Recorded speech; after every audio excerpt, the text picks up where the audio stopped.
Welcome back to our channel. पहले हमने TCS के रेगुलर सेटअप के बारे में जानकारी दी थी। इस ट्यूटोरियल में हम बात करेंगे टीसीएस सेक्शन 206C 1H के सेटअप के बारे में। सेलर के लिए टीसीएस प्रोविजन को एक्सटेंड करने के लिए फाइनेंस एक्ट 2020 द्वारा एक नई धारा 206C 1H इंट्रोड्यूस की गई है। टीसीएस कब एप्लीकेबल होगा? ये प्रोविजन केवल उस सेलर पर लागू होता है जिसका ग्रॉस टर्नओवर फाइनेंशियल ईयर से पहले के फाइनेंशियल ईयर के दौरान 10 करोड़ रुपए से अधिक है। यहाँ पर सेलर बायर से टीसीएस कलेक्ट करने के लिए लायबल है। टैक्स कब कलेक्ट किया जाता है?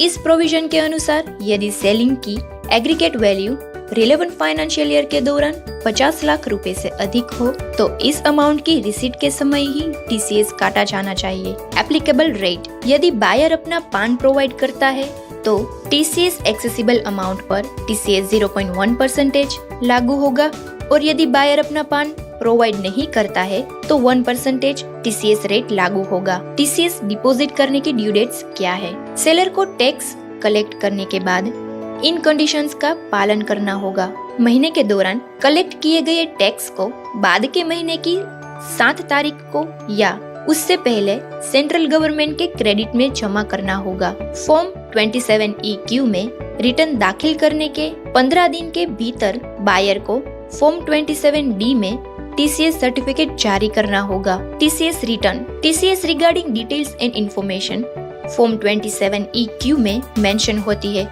जो एक क्वार्टरली स्टेटमेंट है। TCS certificate form 27D TCS का सर्टिफिकेट है। एग्जेम्पशन, एक्सपोर्ट्स और इंपोर्ट्स को टीसीएस सेक्शन 206C 1H से छूट दी गई है और बायर जो central government, state government, embassy, local authority आदि से रिलेटेड है उन पर ये सेक्शन लागू नहीं होगा।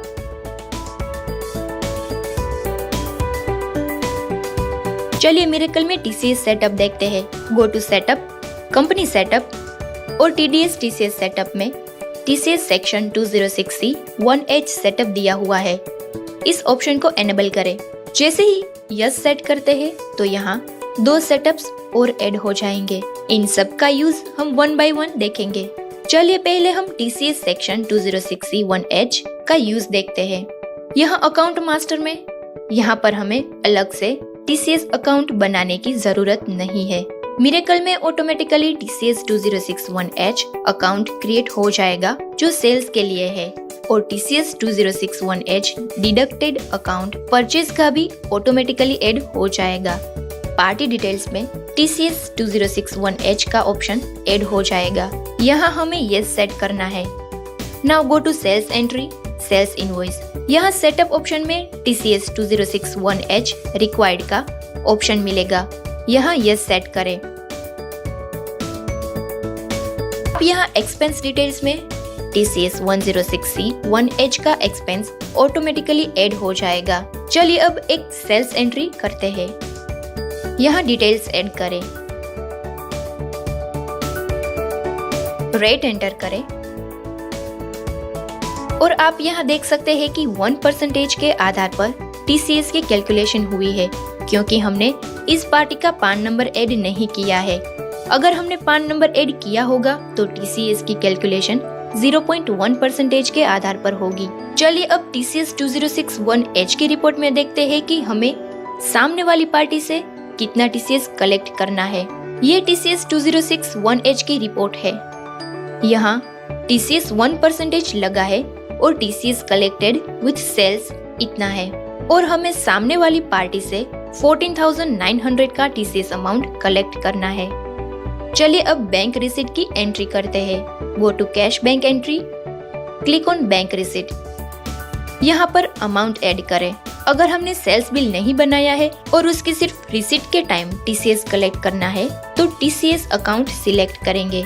यहाँ पर हम 2 टीसीएस अकाउंट सिलेक्ट नहीं कर सकते क्योंकि जब हमने सेल किया तब भी टीसीएस कलेक्ट किया और जब रिसीट बनाई तब भी कलेक्ट की, तो इस हिसाब से 2 बार टीसीएस कलेक्ट हो गया।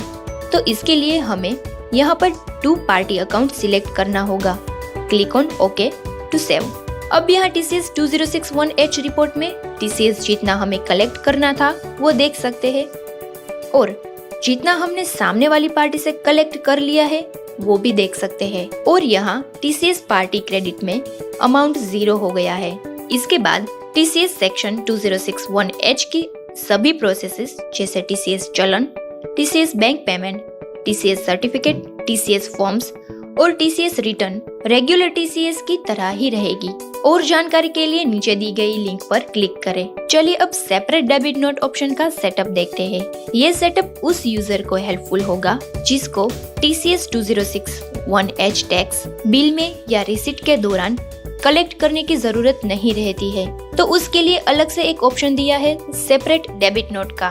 यहाँ यस सेट करें और ऑप्शन एनेबल करें। चलिए बैंक रिसीट ऐड करते हैं, अमाउंट एंटर करें और यहाँ TCS अकाउंट इफेक्ट में सेपरेट डेबिट नोट का ऑप्शन ऐड हो गया है। Click on okay to save. Next हमें TCS 2061H रिपोर्ट में से जर्नल वाउचर जनरेट करना होगा। यहाँ बैंक रिसीट की एंट्री देख सकते हैं, उसे सिलेक्ट करें। अब हम इसका जर्नल वाउचर जनरेट करेंगे। यहाँ पर TCS collected with debit note का अमाउंट आप देख सकते हैं। अब इग्नोर थ्रेशोल्ड लिमिट के बारे में जानते हैं। इस सेटअप जो TCS 2061H की 50 लाख की थ्रेशोल्ड लिमिट है उसे इग्नोर करेगा और TCS की कैलकुलेशन स्टार्ट हो जाएगी, जिसमें बायर के सभी सेल्स इनवॉइसेस में या रिसिट में TCS 2061H एनेबल होगा। इसी के साथ हम इस ट्यूटोरियल को समाप्त करते हैं। अगर ये वीडियो आपको पसंद आया हो तो लाइक, शेयर और सब्सक्राइब जरूर करें। Thank you for watching.